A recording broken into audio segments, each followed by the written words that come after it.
In a quiet little corner of the world, far away from busy roads and loud cities, there was a small village named Sunflower Grove. The village was simple and peaceful, with tiny houses made of wood and clay. The air always smelled of fresh earth, and soft winds carried the sweet scent of wildflowers. Every morning, the sun rose gently over the green fields, painting the sky in warm colors: orange, pink, and gold.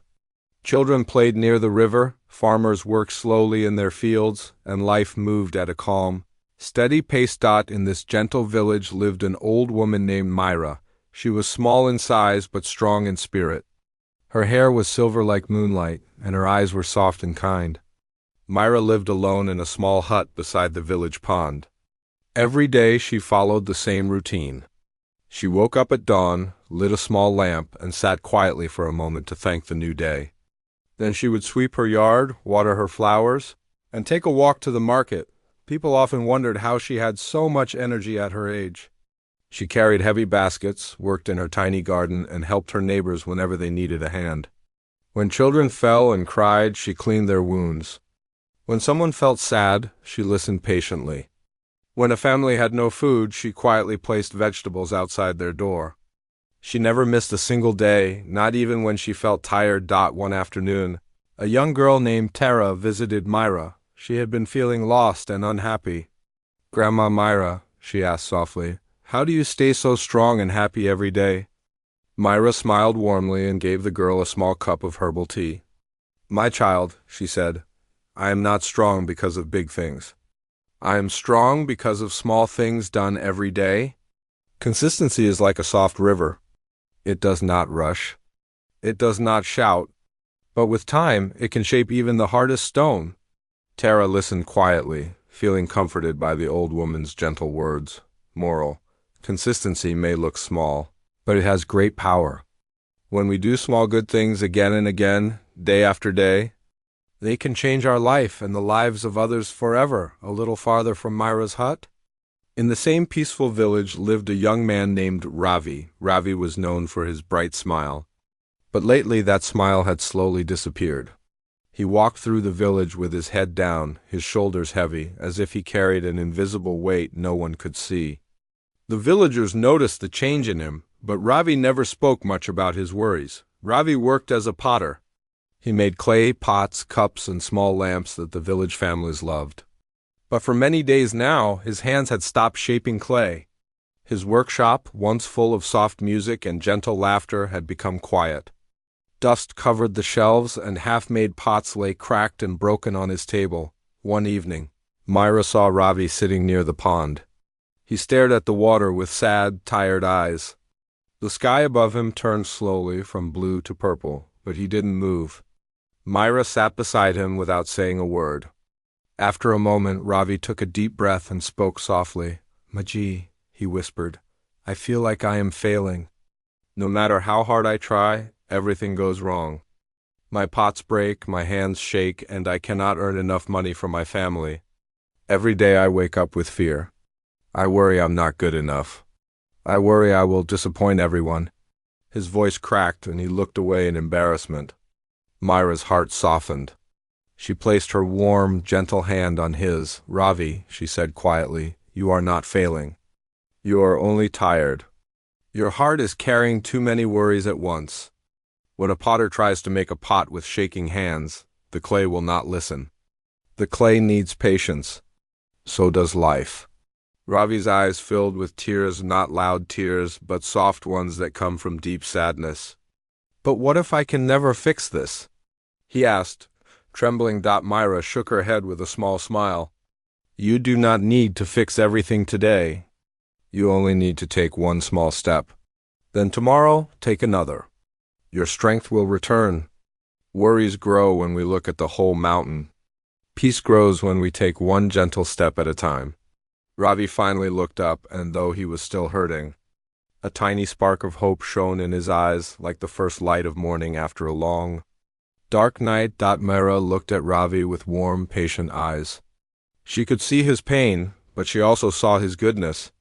She knew that one gentle piece of wisdom could help him stand again. "Ravi," she said softly, "let me tell you a small story my grandmother once told me. Ravi wiped his eyes and listened carefully. In another village, Myra began, there lived a farmer who had a small field. One year, the rains were late and the plants did not grow well. Every day, the farmer walked to his field and felt sad. He looked at the dry soil and said, "Nothing is happening. My hard work is useless." One morning, he became so frustrated that he decided to stop working. He stayed home for 2 days, doing nothing. Myra paused and continued in her gentle voice, but on the third day his old neighbor came to visit him. The neighbor said, "Why have you stopped?" "The field is waiting for you," the farmer sighed and said. "I watered and watered, but the soil stayed dry." The neighbor smiled and told him, "Sometimes the seed grows even when we cannot see. Your job is to keep watering. The results will come when the time is right." Ravi listened closely. The story felt simple, but it touched his heart. Myra placed her hand on his shoulder. "My child, your life is like that field. Your work, your dreams, they are seeds. They may not grow on the day you want. They may take time. But if you keep going, even slowly, you will see change. Do one small thing each day. Shape one pot. Try one more time. That is how strength returns." Ravi breathed deeply. Myra's soft words wrapped around his heart like a warm blanket. For the first time in many weeks, he felt calm. The next morning, Ravi woke up earlier than usual. The sky was still soft and pale, and the birds were just beginning to sing. He sat on the edge of his bed for a moment, remembering Myra's gentle words. Do one small thing each day. The words felt simple, but they gave him a little push inside his heart. Instead of worrying about all the pots he needed to make, or all the money he needed to earn, he decided to focus on just one thing. One pot, one try. He walked to his workshop slowly. The air smelled of fresh morning mist, and for the first time in many days, Ravi felt a little lighter. When he stepped inside, he saw the cracked pots and dusty shelves, but instead of feeling sad, he told himself softly, "It's okay. Today I will start again." He cleaned the table, swept the floor, and washed his hands. Then he took a small ball of clay and placed it carefully on the wheel. His hand still shook a little, but he took a deep breath. "Just one pot," he whispered. The wheel began to spin. Ravi shaped the clay gently, not rushing, not worrying. The first pot he made was not perfect, but it was whole. It did not crack. It stood strong. Ravi stared at it for a long moment, feeling a tiny spark of pride. Over the next few days, he continued the same way. One pot a day. One step at a time. Some pots were crooked, some were smooth, but each one made him a little stronger inside. He started smiling again, small smiles at first, then real ones that reached his eyes. Every evening when he passed Myra's hut, she smiled at him knowingly. And each time Ravi felt grateful. He now understood that change didn't happen all at once. It grew slowly, like a seed watered with patience, hope, and gentle effort. Every single day weeks passed, and the little workshop that once felt cold and silent began to glow with new energy. Bit by bit, Ravi's shelves started filling with fresh pots, tall ones, short ones, smooth lamps, and tiny painted cups. The villagers who had missed his work slowly began returning to buy his creations. They smiled with surprise and happiness when they saw how beautiful his new pots looked. One afternoon, during the village market day, Ravi set up a small stall with his best pieces. The sun shone gently on the clay pots, making them look warm and golden. People gathered around his table, admiring the colors and shapes. Some touched the pots carefully, others asked for prices, and a few even bought more than they needed because they saw how much effort he had put into them. Ravi's heart felt full. Not because of the money, but because he finally felt proud of himself again.